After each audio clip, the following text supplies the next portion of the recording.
चणकापूर धरणात पोहण्यासाठी गेलेल्या युवकाचा मृतदेह 24 तासांनी सापडला।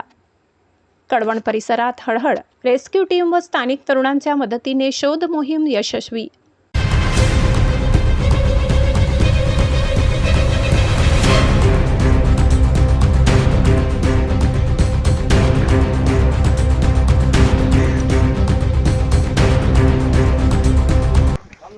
कळवण तालुक्यातील चणकापूर धरण परिसरात फिरण्यासाठी आलेल्या युवकांपैकी एका युवकाचा पोहताना पाण्यात बुडून दुर्दैवी मृत्यू झाल्याची घटना घडली। तब्बल 24 तासांच्या अथक शोध मोहिमेनंतर संबंधित युवकाचा मृतदेह धरणातून बाहेर काढण्यात आला।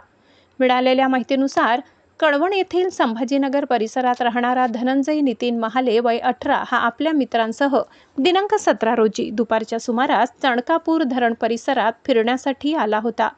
यावेळी तो धरणाच्या पाण्यात पोहण्यासाठी उतरला, मात्र काही वेळातच तो अचानक बेपत्ता झाल्याने परिसरात एकच खळबळ उडाली।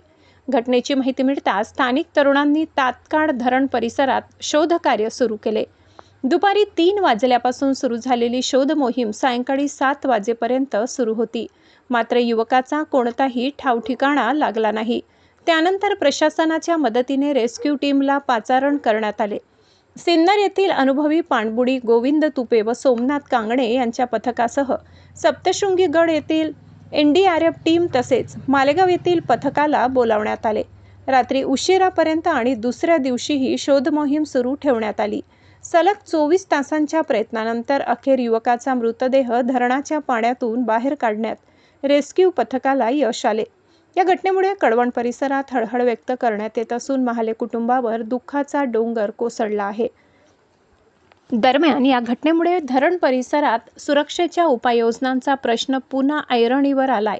पावसाळा व उन्हाळ्यात मोठ्या प्रमाणात पर्यटक धरण परिसरात येत असल्यामुळे प्रशासनाने अधिक खबरदारी घेण्याची मागणी नागरिकांकडून केली जात आहे। महाराष्ट्र माझा न्यूज चॅनलसाठी कळवण तालुका प्रतिनिधी भगवान खरे।